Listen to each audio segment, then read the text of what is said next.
আসসালামু আলাইকুম। আমরা আজকে একটা বাথরুমের পানির লাইনের কাজ শেষ করলাম।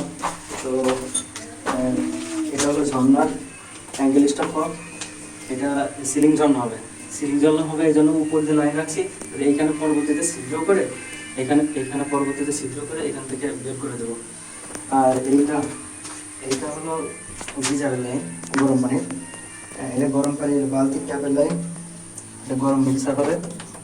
আর এই পাশ দিয়ে হলো বাইরে একটা ব্রাসিং হবে, সেই ব্রাসিংয়ের জন্য লাইন করা হয়েছে। আর এদিকে লাইন চলে আসছে, এখানে হলো প্যানের আর কি বর্নার লাইন, এটা প্যানের ফ্ল্যাশের লাইন। আর এই পাশে আছে, এটা হলো কোমোটের ফ্ল্যাশের লাইন, এটা পুশ শাওয়ারের লাইন।